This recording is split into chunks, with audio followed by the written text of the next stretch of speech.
নমস্কার বন্ধুরা, তোমরা সবাই কেমন আছো? আশা করি তোমরা সবাই খুব ভালো আছো। আমি একটা তোমাদের সঙ্গে নতুন রেসিপি নিয়ে চলে এসেছি। আমি এখানে ফিশ তন্দুরি করবো, বুঝতেই পারছো।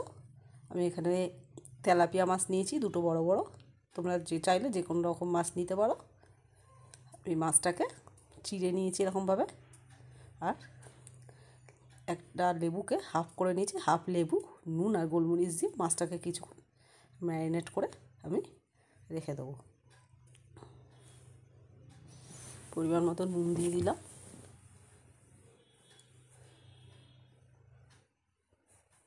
দিয়ে এটাকে ম্যারিনেট করে রেখে দেবো। এবার মাছটার জন্য একটা ব্যাটার তৈরি করব। তার জন্য নিয়েছি আমি এখানে 3 চামচের মতন টক দই,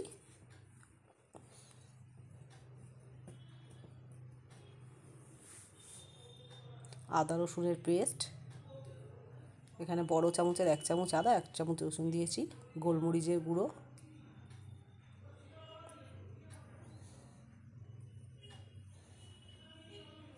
তন্দুরি মশলা,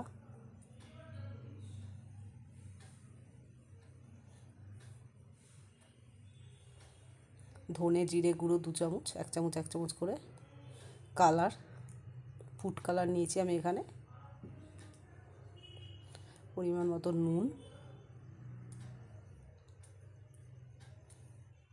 আর সাদা তেল দিয়ে এটাকে ভালো করে একটা মিশ্রণ তৈরি করতে হবে। মিশ্রণটা যাতে খুব বেশি পাতলা না হয়, দেখো মিশ্রণটাকে তৈরি করে নিতে হবে এইভাবে।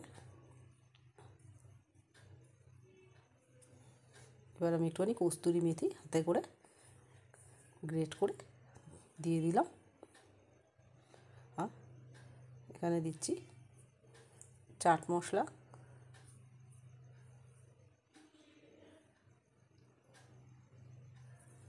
ব্যাটারটা তৈরি দেখো আমার হয়ে গেছে। এবার এটাকে আমি ম্যারিনেট করা যে মাছটাকে আমি নুন লেবু দিয়ে ম্যারিনেট করে গেছিলাম, সেই মাছটার গায়ে ভালো করে মাখিয়ে নেব। এমনভাবে মাখাতে হবে যাতে মাছের ভেতর পর্যন্ত মশলাগুলো ঢোকে। এটা চাইলে সাথে সাথে ম্যারিনেট করেও তোমরা করতে পারো, আবার কিছুক্ষণ রেখেও দিতে পারো। আমি সকালে ম্যারিনেট করে রাতে করেছিলাম। আর আমি এটা ম্যারিনেট করে রেখে দিলাম।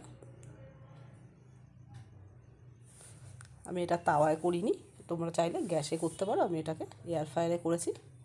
হালকা একটু অয়েল ব্রাশ করে নিয়েছি, নিয়ে এয়ার ফ্রায়ারে 200 ডিগ্রি সেলসিয়াসে 17 মিনিট দিয়ে আমি এটা করেছি। যদি না হয় তাহলে আরেকটু টাইম বাড়িয়ে নিতে পারো। তোমরা চাইলে এটা গ্যাসেই করতে পারো। আমার তন্দুরি রেসিপিটা কেমন লাগলো অতি অবশ্যই, যদি ভালো লাগে একবার করে খেও। লাইক শেয়ার কমেন্টস করতে পারো। Thank you. তোমরা